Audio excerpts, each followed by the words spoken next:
Hello Dota 2 fans and welcome to another edition of I-League Season 2. This is the Pro Qualifiers for China. Today we have Braveheart versus Dota Kings DK making their first appearance. As is Braveheart, it's the first game of the Pro Bracket Qualifier for China. I am Morris, please, your resident Canadian Dota 2 caster. This is HeflaTV and I'm joined by none other than the legend himself, heflamoke. How are you, my friend?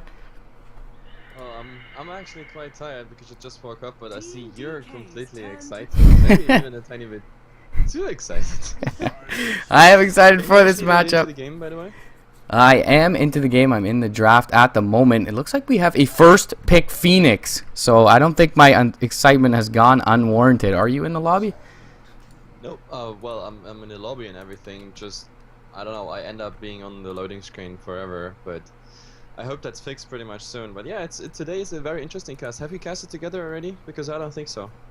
Just like a small one here. Yeah, we quite the while ago, so not as much when I was hyped up as I am at this moment, but we will see how it goes here.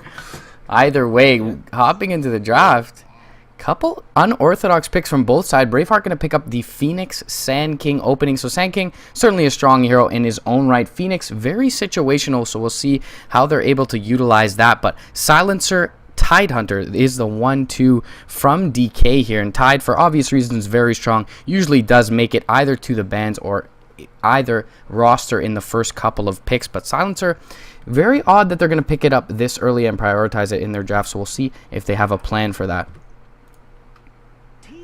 Sorry, I just now I'm actually into the game. My loading screen just ended. I don't know what's wrong there. I had to reconnect twice, but now I see why you're so excited. Phoenix Sand King and a Silencer Tidehunter. Well, welcome to China. It's amazing. It's actually the first time I've been casting Chinese Dota apart from, I don't know, here and there some smaller Chinese team when they try to qualify in the Western scene. And of course I casted Chinese teams in the International and the Summit 1 and stuff like that. But as for like normal tournaments here on HeflaTV, I've never cast a Chinese team, so I actually have to catch up. I tried to do some catching up before the whole thing started. I wanted to see how they draft, but apparently I've been completely wrong because like that's what I didn't expect. Not sure too much homework would have done you much good here. Definitely am familiar with DK, but I haven't been able to have the privilege to cast Braveheart either. So a lot of Eastern Dota has been slipping through my fingers. Either way, at HeflaTV, we cover a hell of a lot of different scenes. So here we are going to look at DK picking up the Ogre Razor, so a little bit more standard stuff as they progress through their draft here. Very strong heroes, both of them are in their own right, and they will have the roaming capabilities of the Ogre. So it will be interesting to see if they end up putting this Silencer in the 1 position or if he's relegated to support duty. But either way, DK still with a little bit of variability into their draft. Braveheart does pick up the PA core. Well, it's pretty interesting actually. Like that Silencer in the first position, like that's what I don't know, didn't expect too much. Like I definitely like the Silencer because right now Phoenix is one of those heroes where like if you're silenced, you're completely screwed over. Not to mention that it's the best counter pick against Phoenix whatsoever. Like the Phoenix dive, as such, the Icarus dive. Like if you actually have the last word right on you and you trigger it, then you end up in the same position because you can't stop it. The stopping actually requires you to cast a spell, which means you're actually screwed. You really want to escape, you got last word on you, you click away, you hover like over half of the map, and suddenly you're back to your original position where the Silencer is just waiting for you with the entire team and well, will finish you off. That's the biggest problem about it. So yeah, the Phoenix should avoid every engagement with that Silencer. But yeah, PA coming out and the Dazzle. The Dazzle also quite a hero where it comes down to spells. Like a Silence in the right position, plus then later maybe a Aghanim Scepter and Refresher build. We can't really expect too many Shallow Graves. That's the biggest problem, and since Silence is now piercing and everything, there's nothing you can really counteract, which means Team Braveheart, they have to somehow outlast the Silence.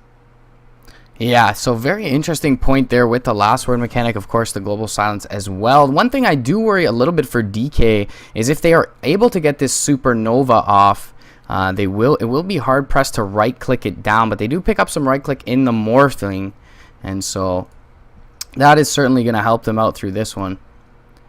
I'm just going to try and turn you up here. Morphling Razor, that's quite interesting. So you're going to send that Razor in the mid, the Morphling. with the Ogre and the Silence and the Titans and the offlane. That's how it looks at the moment. I was actually looking forward that the Silencer actually gets some farm, but well, let's see. I'm wondering who's gonna be like one of the farming supports, because I think in this game we might need more farm on the Silencer than on the Ogre Magi, so maybe he's gonna be doomed to be the forever avoiding bitch. That's at least how I see it at the moment. Like for the other side, well, Sand King obviously is gonna dive into the jungle as soon as possible. We're gonna send the Phoenix in the offlane and the PA. Well, this might actually be a mid TA, but then again, I adopt this. They have, never mind that. It's gonna be a PA mid. Not over there. What's the other way around?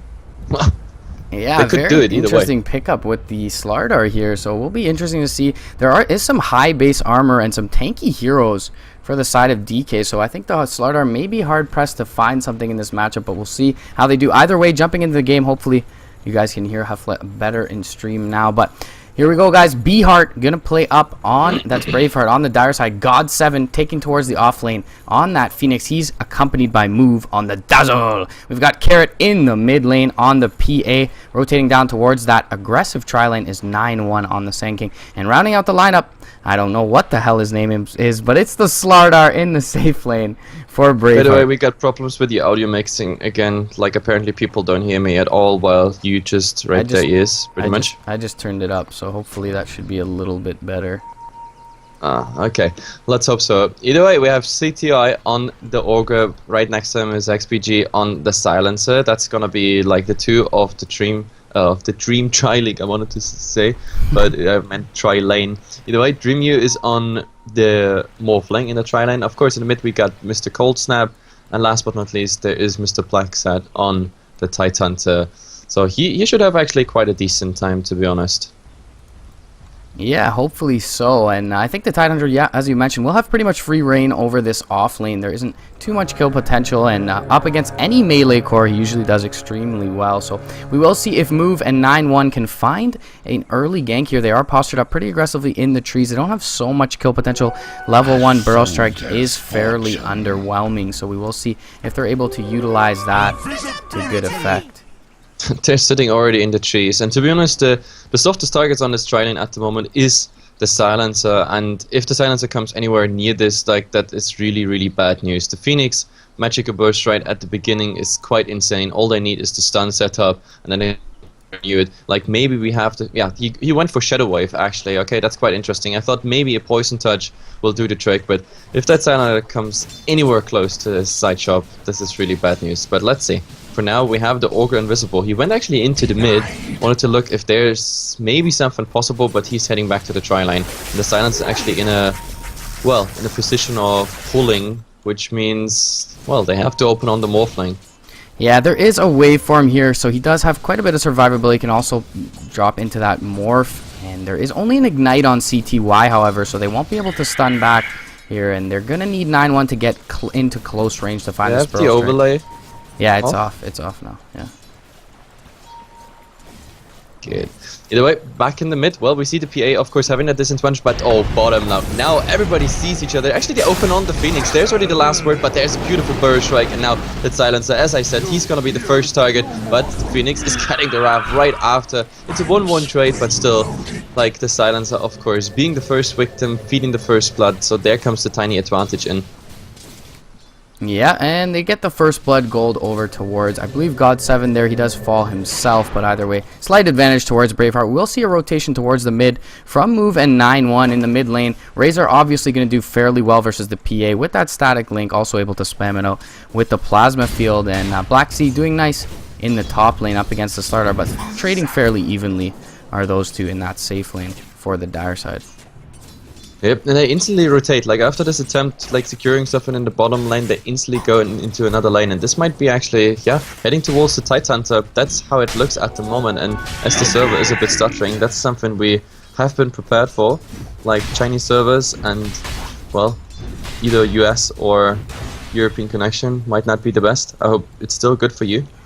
Yeah, everything's pretty okay for me. I get a little choppiness here and there, but things seem to be good. Move gonna run into Blacksat in the top lane. A little bit of stuttering there, but gonna take a few right clicks is the Dazzle. He doesn't have the Poison Touch here, and the Kraken Shell is leveled up. Even if he did, Slithering Crush, however, going to go out. They're just going to be able to harass down this Tide. Burrow Strike is going to come in from the side from 9-1. They still should not be able to kill him off, but the body blocks are there from this SK. However, level 2 Kraken Shell keeping him up. The Anchor Smash as well. So much survivability on this Tidehunter. They're going to expend 2 Slithering Crushes there, and to no avail. So unfortunately for them, not going to get much done in the top lane, but they will secure a bit of farm for the Slardar, who was struggling versus that Tide. However, now 7God in the off lane, not finding the best time.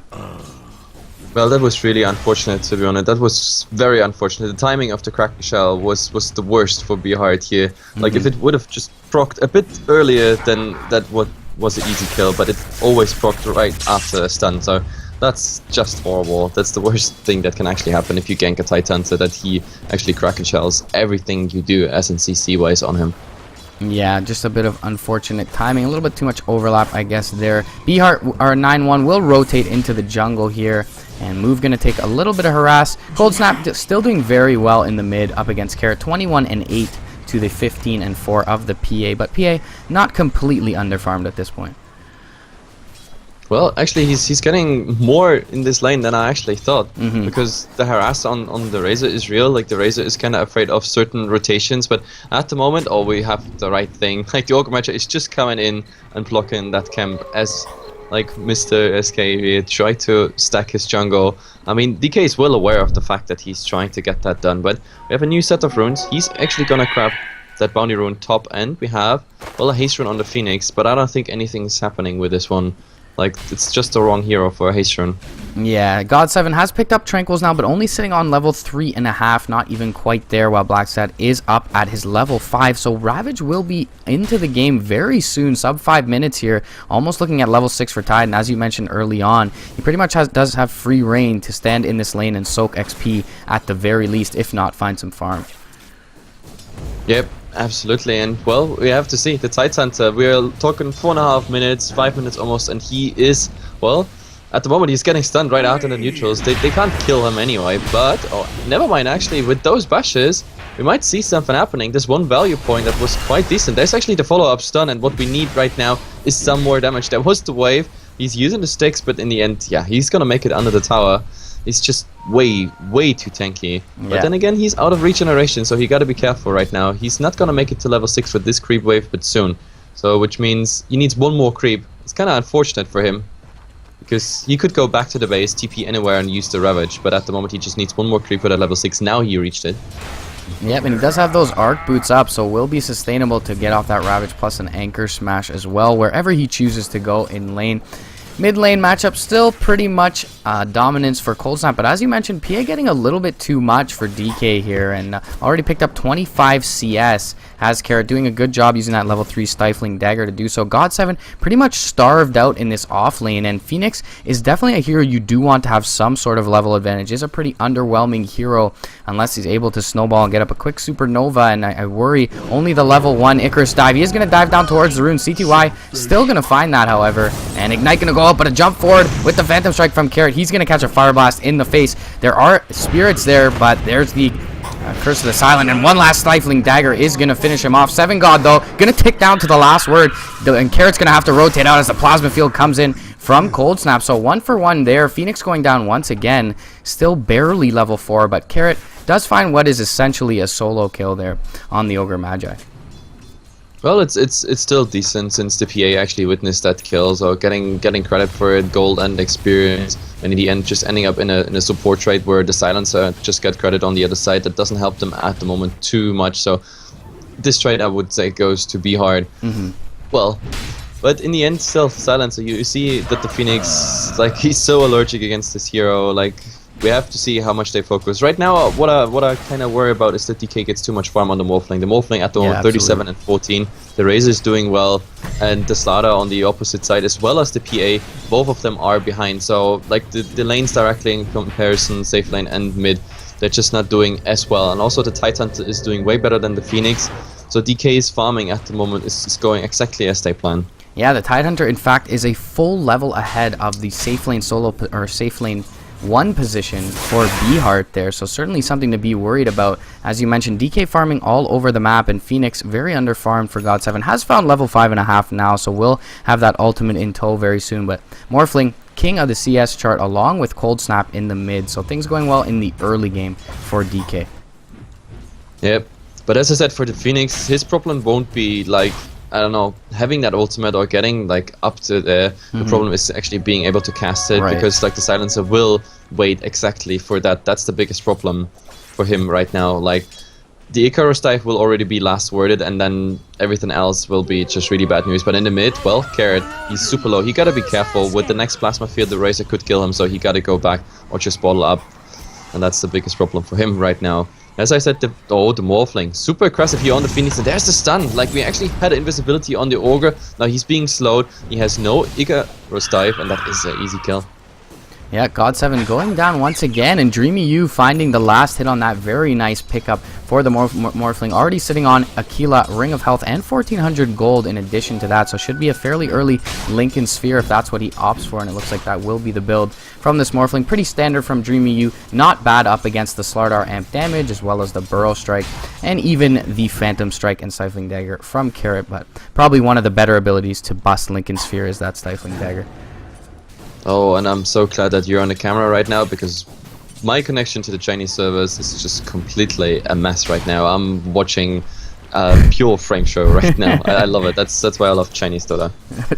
That's why you don't catch it, I guess. But either way, we do have some Eastern action for you here. Slardar sitting very low in the top lane, only have 400 health. The Ravage is at the ready from this Tidehunter if they want to go for a solo kill here, but wisely so. He's going to back off. He has no support in tow from his teammates, but 1400 gold sitting on 9-1 Sand King. He's farming up a stack in the jungle, so we'll have a decently timed Blink Dagger, probably something around 11.5 minutes for him, and perhaps they look to get aggressive off the back of that pickup.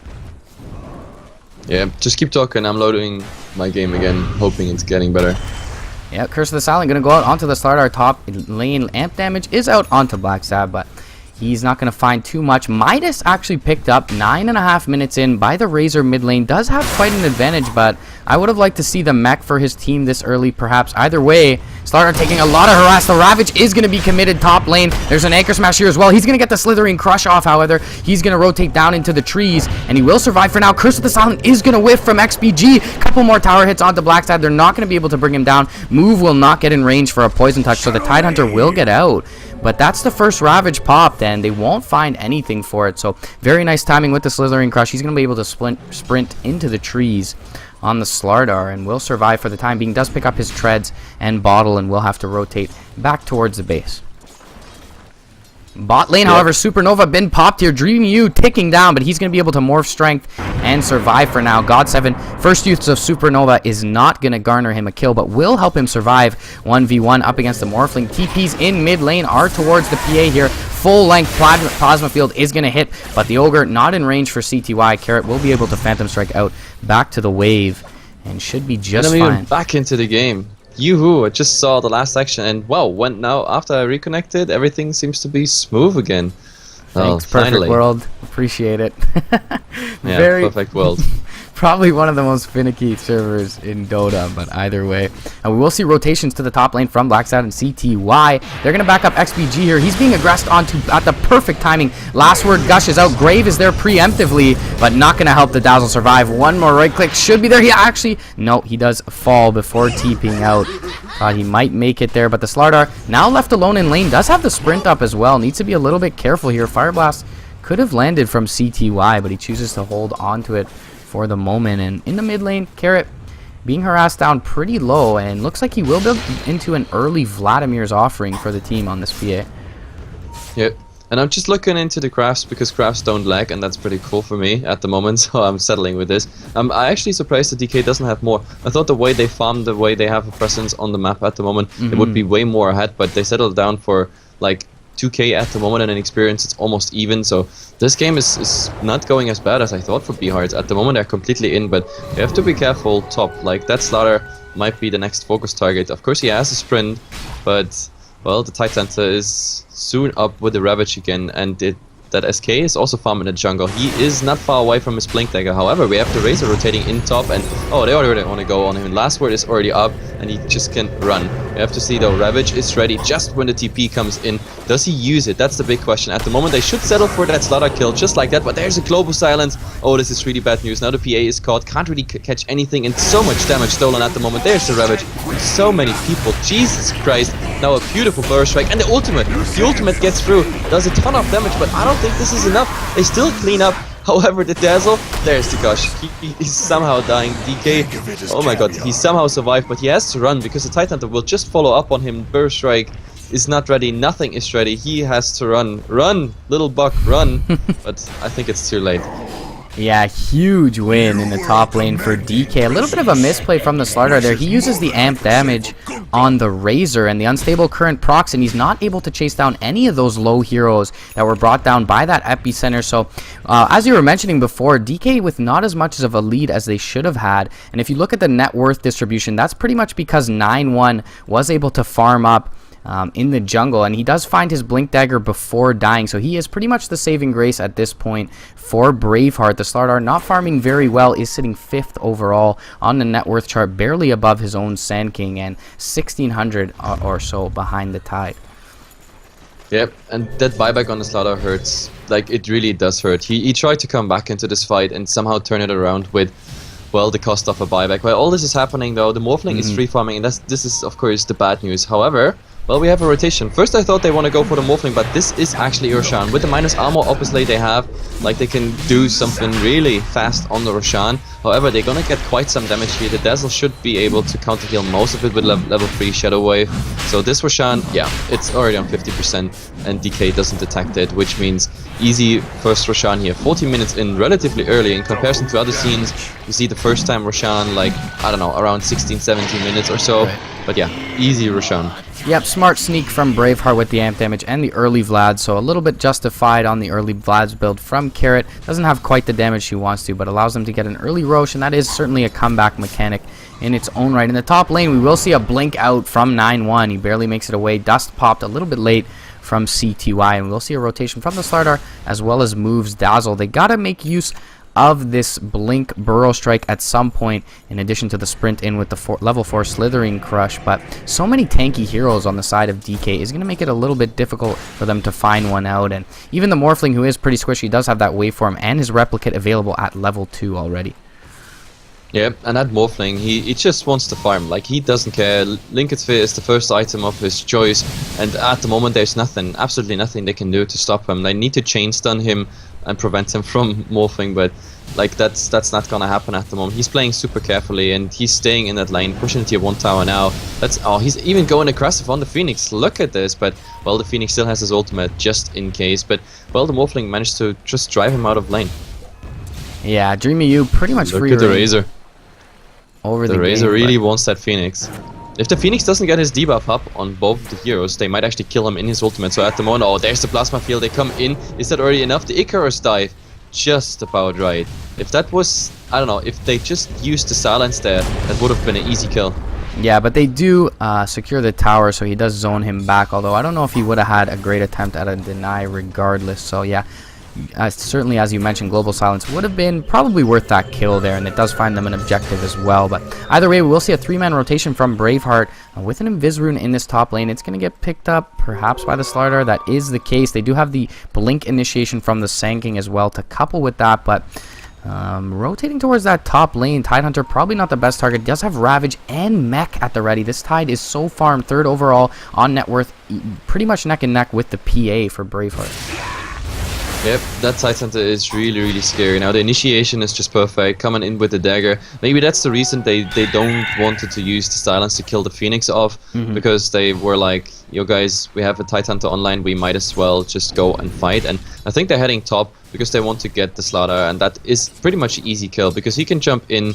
Like, that's Gush, Ravage, Anchor Smash, and then they probably don't even need the Ravage. If the Ogre Magi comes in, that should be just fine. And now, wait for it, wait for it. The Slardar has a bad feeling already. He's going back. He's under the protection of the tower for now, but, well, when in doubt, they could even dive this one. So the Slardar goes really far back at the moment. Yep, TP's mid lane from Cold Snap. He's going to hit a max range Plasma Field on the Dazzle and the SK, looking to defend up this tier 1. Dreamy You actually even rotated over towards top for that push, but they decide better of it. They're going to defend up their mid lane T1, and still a 3-man smoke rotation coming from XBG, BlackZat, and CTY. Did they do this under the ward?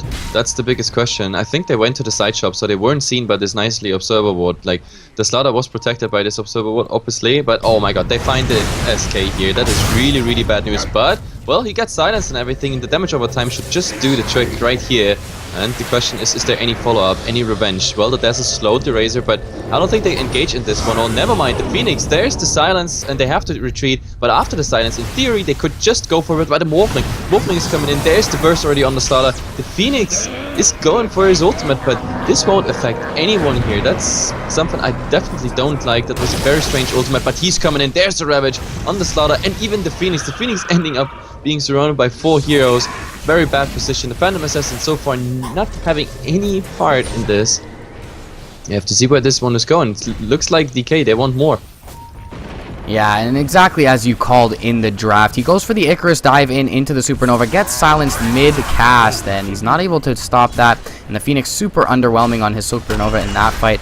And the Slardar feeding over the Aegis very early. Carrot not even able to get involved. Had his Phantom Strike blocked by Lincoln Sphere on Dreamy U in the mid. So very nice engagement for DK. They'll find a clean couple of kills and disengage. And they don't put the tier 1 into deny range as well. So unfortunately for Braveheart, they're not going to be able to hit their economy with that. But Dreamy U finds his full Lincolns and already using it to effect to survive in that mid lane and going to farm in the off lane again to find some more items. Yep, and we have to see, I mean, at the moment DK making these, like, fall back and farm and then back to the 5-man approach, and I definitely like it, because, like, they go along their cooldowns. At the moment, I mean, of course, we have the Ravage with a 150-second cooldown, so this is down, which means DK back into farming mode, but as soon as this Ravage is up again, I'm pretty sure we're gonna see some fight, and at the moment, it's looking just way, way better for DK, simply for the fact they have a Mac, they have these huge ultimates, and the silence. The silence is really what is the biggest problem at the moment for Braveheart. So they have to settle for like small little gangs. The PA being aggressive here, moving towards the tier 1 tower. They want to finish that. Obviously, there is only one guy in range, that would be the Ogre. He can't really do anything. So this tower is definitely going down. They use the cliff just to stall some time. The Morphling, however, being top, and well, he's gonna get that tower as well. Yep, Dreamy U finding a free trade, not having to commit anything to the top lane. Farming the rest of the map is DK. They were looking to bait out the PA, but nobody bit on that. And now the 3-man smoke. There is a brand new Blink Dagger on this Slardar to couple with the Blink Dagger, of the Sand King. So they should be able to find a pick if anyone is caught out of position. But DK doing a good job of sticking together as multiple heroes. And then pretty much the only hero on his own is Dreamy U, who does have the Replicate back and the Waveform to get out. We will see TP's back to the top lane from Carrot here. He's throwing a Siphoning Dagger out onto Dreamy U, but he'll make a replicate of the PA and just walk back into safety in the fog. Oh, but maybe bottom. We have 5 seconds on the Ravage. They're looking at the Phoenix. They're looking at the Slaughter. We have silence as well, which means the Phoenix can't do anything. He's nothing but a shiny bird. But now, of course, they have vision on the Tide Center with that amplified damage. Like, I don't think they're gonna initiate. So that was the plan, but they didn't go for it.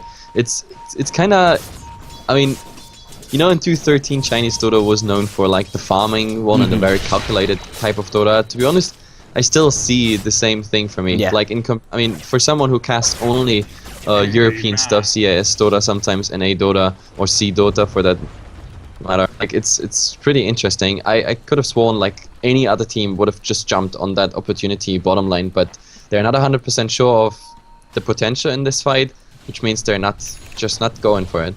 Yeah, unfortunately, BlackZat was scouted out by a creep there. He should have been a little bit deeper. Top lane, we'll see the Burrow Strike get blocked by that Lincolns of Dreamy U.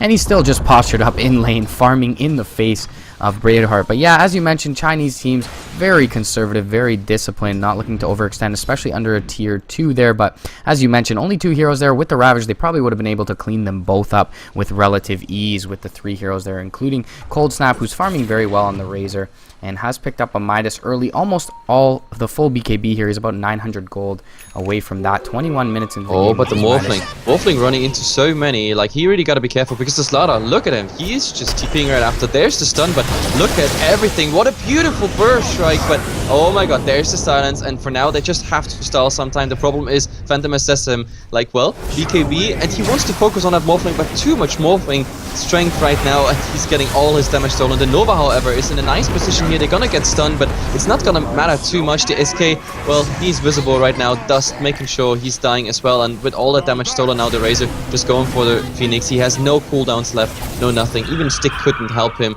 This is a 4-for-1 trade. Only the silencer went down in this. This is just really bad news. Like, if you measure digs on the ultimates right now, DK is just winning by that merely the ultimate fact.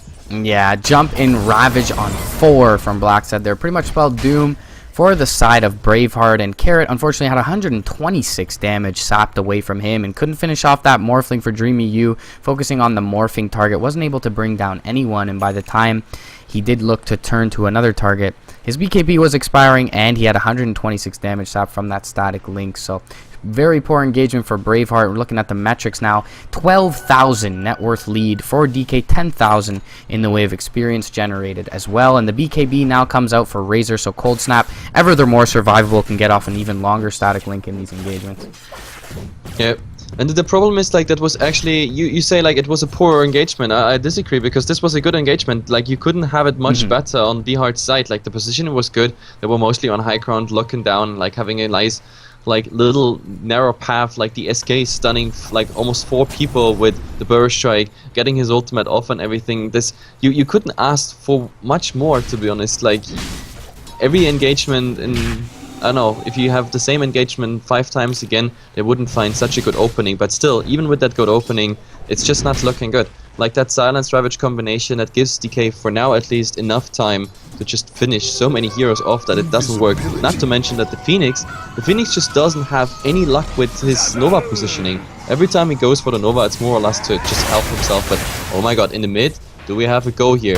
We have a, oh my god, the Slaughter actually initiating on the Razor, but now he's trying to steal all the damage here, and there's the silence again. That poor Slaughter, he can't do anything. Well, one more hit is required, but at the moment, no, he's not gonna make it. And now they're gonna turn it around here. Razor taking tons of damage, and he's going down.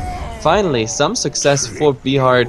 I was wondering why actually the Titan that didn't go more aggressive there, and the Ravage just came online by the time the Razor went down. That was quite interesting, to be honest. Yeah, they by the time Razor. By the time Ravage came up, the BKB was up for Carrot. He probably still would have hit 3 targets with it at the very least. The Slardar did back off, but decides not to go in. I guess didn't feel like he had enough follow-up with the Razor turning tail and running, but certainly agree that that was a situation where I felt like they could have counter-initiated as they did over in the top lane. But either way, nice little clean kill for the side of Braveheart. Good TP in from God7 to mech up the Slardar. We have a new Roshan on the way. Yep. And at the moment, it seems like DK is gonna give the second Roshan away again. There's no crazy vision around. Like, all the vision like DK has at the moment is not in that area, except for that one jungle ward. And finally they're making their way to Roshan. But the problem is the Roshan is too fast down. It's 25 minutes, the second Roshan, so this is a very promising game when it comes to Roshan. So we're gonna have, if that game goes longer, like we soon have a Cheese and an Aegis with the next Roshan for Braveheart. I definitely like that. I mean, they're behind in the game, so this Roshan definitely helps them to get some more space here, because they can't get it in the fights, and they don't have like a crazy split push setup, which means they have to get every single advantage they can get right now. Yeah, and the Tide Hunter already has his Perseverance and Oblivion Staff up and is farming an Ancient stack here, so not far off the Refresher. Meanwhile, simultaneously, we're going to see the Eagle Horn picked up for the Ethereal Blade for Dreamy U. That's a great timing at 26 minutes, in addition to the Lincoln Sphere, Aquila, and Treads, and he will be able to pop off the Dazzle or the Sand King if he's not too careful. Maybe even the Slardar with Sprint up. He will go towards the top lane. There's the first usage. Adaptive Strike, not going to be quite enough. He's actually going to whiff on the waveform and will replicate out. Actually just looking to perhaps clear up the wave there a bit, but Slardar surviving for now, but they have revealed that big pickup to the side of Braveheart. So Carrot at the moment the only one with a BKB to fend off that E-Blade. Yeah, that this item will come out, that was no secret to Braveheart at all, but now they know at least it's that early up, which means they have something more to deal with. And to be honest, what Braveheart has to deal with in the next, I don't know, in the very soon future, it's not funny because like that Tide Hunter, he is 700 gold away from a refresher, and he has the mana pool and everything for it. They have a silence on top of it. If perfectly executed, like you will be in a double stun. Like one of your supports will just get obliterated by the Eternal Blade, Ethereal Blade, and of course the silence. I didn't even take that one into account. Not to mention the Razor being able to steal a lot of damage in each and every fight. And equipped with all these nice little gimmicks, they're moving into the bottom lane. 5-man Dota it is. They have all the backup they need. Even if Braveheart engages right now, they can just turn it around. So Braveheart, I think they're gonna sacrifice that tier 2 tower. The Phoenix may be trying to do something here and there, getting some fire spirits up, but it all comes down to just some puny damage that DK doesn't really care about. Yeah, so they're just going to amass here, put the battering ram in the front in the form of Cold Snap's Razor, but they will back off and look to clean up this wave and probably regroup and go right back for that tier 2. Doesn't look like they're too willing to contest this for the side of Braveheart. They have Slardar pushing the T1 top lane. 9-1 going to jump in and Burrow Strike onto CTY. Epicenter's going to get silenced up by the Global Silence, and they will be able to back off. There's the Fire Blast out there, and they will kill off the Slardar. And a nice 2x multicast as well. CTY picked up this Aghanim Scepter, but Braveheart 9-1 will be able to blink out. The waveform is there. He's going to Burrow Strike away. Blocked by the Lincoln Sphere. Will be able to blink away, though. And 9-1 going to survive there. Global Silence being used. And they will get the Slardar with the return kill with the unrefined Fire Blast there. So, as you mentioned early on, they did, in fact, relegate the farming support role, or the 4 role, to this Ogre. And pretty much Silencer being used as a walking ultimate at this point. Yeah. But at the moment, that's the funny part. Like, as it stands right now, they don't even need to double silence or anything like that, or Aghanim Scepter for that matter, because what they have right now is more than enough. Like the escape, for example, just escaping because the Morphling was just, I don't know, a couple units away from that Ethereal Blade. And to be honest, DK is starting to, like, realize how confident they can be in every engagement. Oh, never mind that. Morphling, look at this. In the mid, just morphing in there. It was so fast, just blowing up that Phoenix. Zero Blade power. And oh, we have a go here on the Razor. And this is actually a good one here. PA, he needs to find one more slow, and that should do the trick. Where's the blink? Where is it? It's nighttime. He doesn't have vision. Now he's running back. Oh, this is bad news. That would have been a nice kill on the Razor, but in the end, nope, he doesn't care. Instead, DK is gonna get another tower here in the mid, and Morphling again taking credit for it.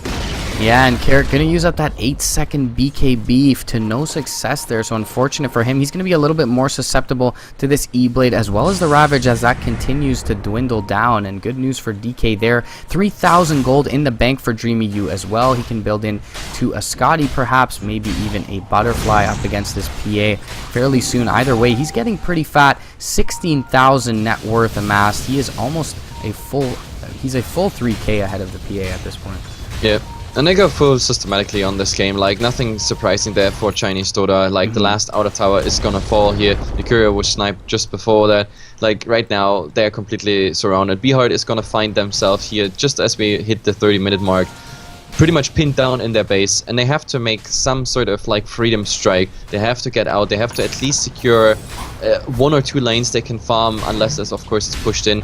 Was at least secure their jungle, otherwise they will fall even more back. And DK, they're gonna farm like, I don't know, up to 20k, 25k till they break high ground, because they can do it. Yeah. The Morphling, look at it, he wants to go for the Dazzle, and the Dazzle knew that there is already Shallow Grave. Is the Morphling coming out? Yes. That was really good news. I mean, getting that kill, I actually thought it's gonna end in getting maybe something more, but DK, they used, oh, never mind that. Did you just see that little ninja move? Yeah. Getting that Dazzle through the trees. You had vision on it because of the creeps. Well, that's how it goes. That's how fast you lose your supports. But either way, they had to use both the Ravages, including the Refresher Orb here and everything. That's of course the good news for Braveheart. In theory, they should press on now. They should try and fight and force something, because they don't have to deal with the Ravages anymore. Only the Silence is up as a big cooldown. Definitely should have at least looked to find a tier 2, as Roshan is down for at least a minute still, and we will have a pause. There's a DC from 9-1, so perhaps after missing that epicenter, he's going to fake like he was lagging. But unfortunately, they don't find anything off that one, and now Dreamy U sitting on 5k gold after that solo kill on the Dazzle. Yep. 5k gold. The question is what he's going for it. Like Scotty, for him, just getting more stats, being like just, I don't know, upping all the stats so he can go more into agility, blowing up. I mean, right now he blows up the Dazzle already, but the Dazzle, of course, is kind of a soft target. If the Silence is up, he is probably able to get the SK as well, because the Dazzle is like on a K HP. The SK doesn't have anything for stats except for a magic one. So these two targets are the easiest to blow up at the moment, and then of course right next to it is the Phantom Assassin. Once that BKB is down, you can actually go for it. And sometimes the Morphling is actually joining later into those fights, so it might actually happen that the PA, who used her BKB quite often, we are down to a 6-second BKB on the PA, which means lasting 6 seconds, and then the Morphling comes in, he can just blow you up at the moment. But yeah, talking about those both, they just saw each other. How's your lag, by the way, on the perfect thing? It's oh, never good. mind. Everything's never mind. Let's not talk about it, because they want that Morphling, and that is of course a nice kill here. He's on level 19. What we need is a stun, and they even put both stuns on it. Now they need bashes here. There's the way forward, and he's just gonna make it out. To be honest, that is kind of a bad play. You need to chain your stuns to make it somehow happening here with maybe a lucky bash. But they did Burst Strike and the Slaughter Stun at the same time. That's not how you should do it. Yeah, they had to use one to break the Lincolns, but they needed the Stifling Dagger to do that from Carrot, or even a Poison Touch, something like that. Maybe even the Amp Damage, but I guess the waveform a little too scary, so they overlap those perfectly, and or imperfectly, I should say, and unfortunately the Morphling does make it away. He's going to go for a Butterfly here, picking up the Eagle Song, so a little bit more effective HP, also a buff, of course, to that Adaptive Strike with all the agility you get, and he will have the nice little Flutter as well. So he hasn't died thus far in the game, and is going to be ever the more survivable with this effective HP provided by the Butterfly. Yep. Comes quite as a surprise, but to be honest, against the PA who likes quite some farm and went for a Desolator instead of like MKB, like, I don't know, preemptively for the Morphling, just in case he goes Butterfly. I guess that's the right thing to do. But yeah, that forces the DPA at some point going for MKB. Like, if that game drags any longer and DK doesn't finish it, it has to be like this. But what they know is that Roshan is up, the timer is just about right, and Braveheart is, yeah, grouping up around this, and now, oh my god, there it starts already, and well, he's getting forced up forward, but it doesn't matter, so much damage already stolen here, and Shallow Crave doesn't even prevent that. The silence, nothing can be done at the moment. They still somehow save him, like it's only the SK dying, but the second ultimate here of the Titan to secure maybe the PA kill, yes, it will be enough, and well, the Dazzle is the next one. Ethereal Blade is finishing him. Slaughter is the only survivor in this whole fight. They just got caught out completely, and for me, I'm totally surprised right now that they don't go for Roshan. Yeah, like, I mean, not seriously, sure why there was a much TP back there. Yeah, how much better of an opportunity do you get? But now they're coming in. The Morphling, yeah, finally joined. Yeah, only a buyback on the PA here, and they don't even have their tier 2 in this offlane, so no way to contest this, and they'll melt Roshan here with the Bloodlust that was casted earlier before the Ogre TP's back, and they do have the full Butterfly up on Dreamy U. Now he's sitting at 20k net worth, 35 minutes into the game, in excess of 6k already ahead of this Morphling. Unfortunately, Dreamy U is super fat, does now have the Aegis in tow as well, so he can play super aggressive with this E-Blade and look to find pickoffs deep in the base before the next engagement begins. Yeah, and let's see what else is coming. The Titan at the moment is farming the enemy Ancients, and well, the SK is just saying hello. Burst Strike, he's like, well, I got vision on you, and that's it. But instantly, you have the Morphling just pinging it out that something is happening there. The Observer Board, yeah, you just drew on it. I don't know what that was, because there was no follow-up. It was more or less just style points for him. Just a tickle on the backside from 9-1. Unfortunately, that SK not able to do much with this Blinker Dagger. Has made quite a few plays for his team, but just not enough follow-up in most cases. And he does have the full mobility build with the Blink Dagger and the Force Staff, but with only the level 2 ultimate, they don't have quite enough follow-up yet. The BKB still on 7 seconds on Cold Snap here, and so Morphling, for obvious reasons, also very survivable and really hasn't died much at all or even taken much damage. 7-0-2 on the Morphling is leading the way in terms of KDA. Yeah, and the problem is Braveheart just doesn't find into this game. Like, there's just two ways to get in these fights, or there have been. Like, it's either killing the Titan before he manages to do anything, but that's kind of impossible because of Kraken Shell. He will have that split second he needs for the Ravage, or killing the Silencer. This is the best chance they have, and at the moment maybe they're gonna focus here on the Razor. Yes, he's gonna find him, and well, BKB on, but he's already dead with all that minus armor. Like, finally their combination works out. In the end, well, even the silence being used, I think Braveheart, they should press forward right now, because they only have to deal with the Ravage. Like, you don't get a better opportunity right now, especially if you're already a team that is 20k 25k like behind DK, but they're falling back. I don't think it's the right approach, but let's see. They're the experts. Yeah, certainly so, but I think you at least need to force buyback or get a tier 2 off of the back of that kill. It's a big kill on Cold Snap. There's no Roshan to retreat back to. You're choked into your side of the map, so I mean, it's not like they're very close. I guess they do have 4100 on Carrot, so they are pretty close to a next tier 1 item for him, and maybe they're waiting on that, but I really felt like they should have pressed the advantage off baiting out that global silence as well as bringing down the Razor. And even if the Razor buys back there, his BKB would have been on cooldown, so not sure why they didn't go aggress towards the base of DK. Yep, it's not really happening at the moment, and by the time they might mount anything, the Razor will be back, and so will be the cooldown of the silencer. Just 1 minute to go, and we have a silence again. So DK will be back to full strength.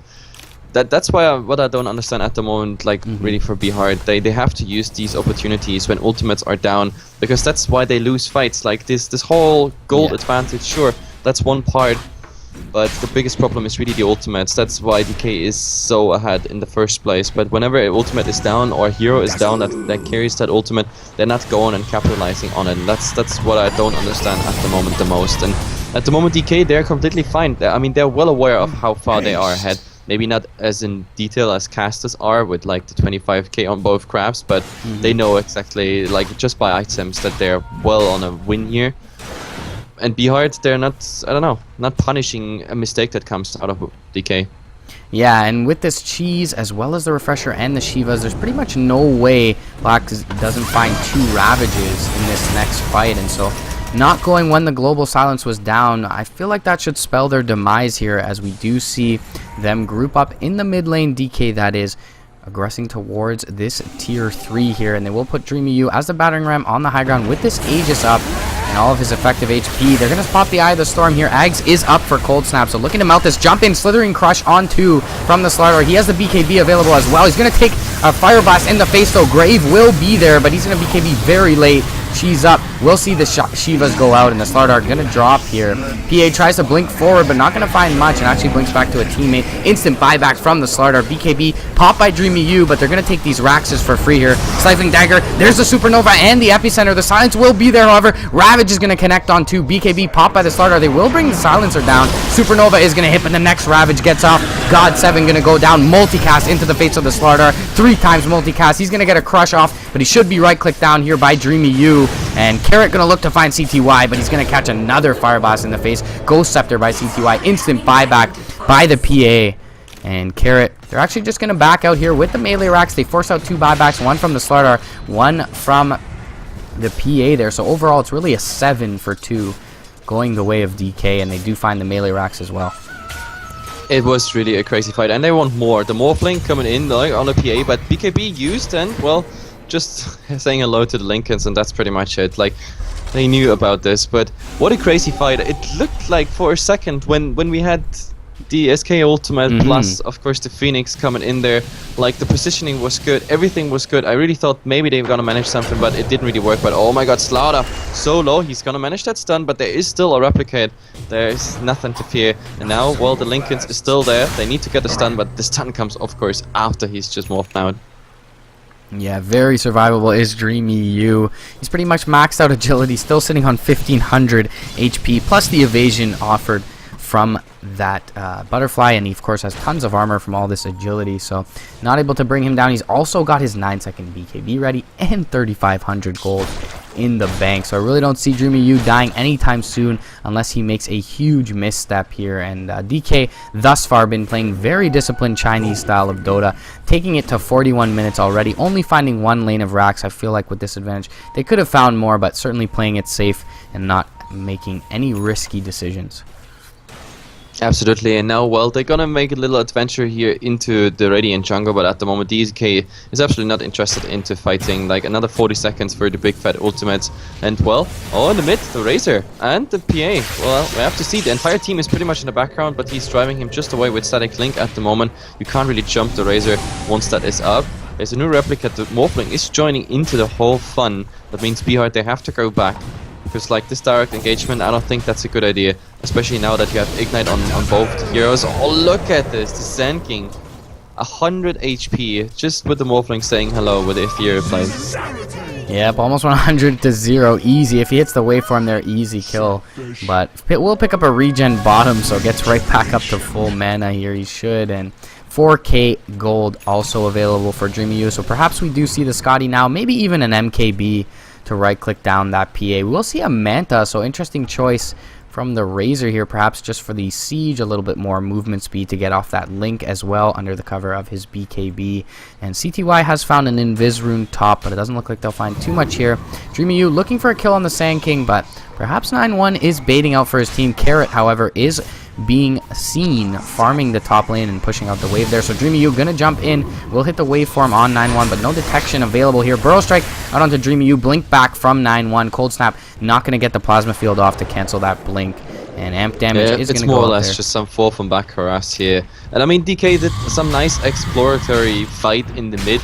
They saw like, hey guys, even if we have a bad fight, as in like the Nova placement and everything else went not in our favor, and on top of that 2 buybacks, even with that we're just gonna get the Meteorex and go out there and surviving for the most part, and that gives them so much confidence. But still, like they're just holding back like more than they in my opinion should do. Yeah. Because like how much more can you lead this game? We are looking at a 30k advantage in net worth and XP.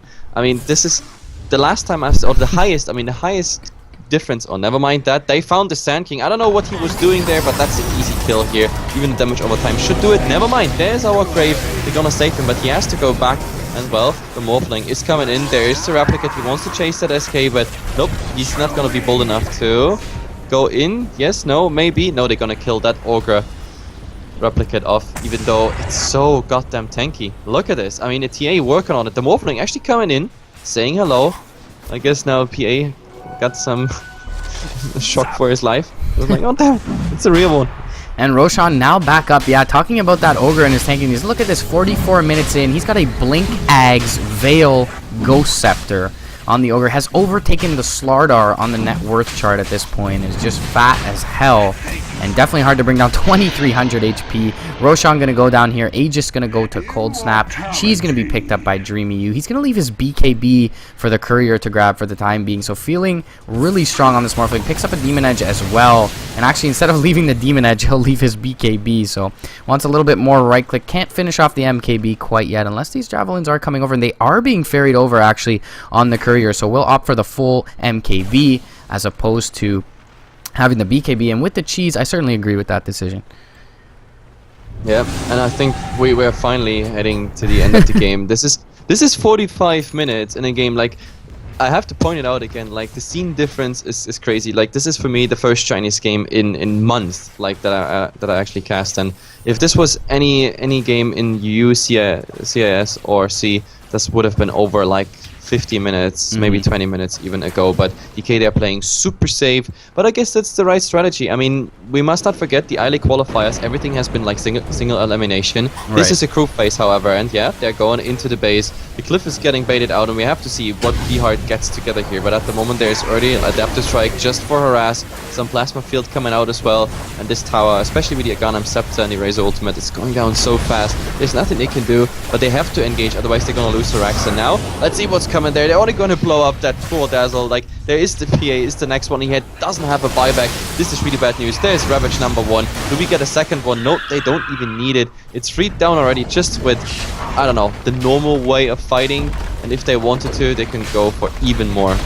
And there's the GG. Yep, they are going to catch out 9-1 with the last word perhaps before the Ancient pops as well in the trees. I don't know what he was trying to do, perhaps cut the wave, but he will survive for now. DK, regardless, playing very safe and sound, disciplined Dota here.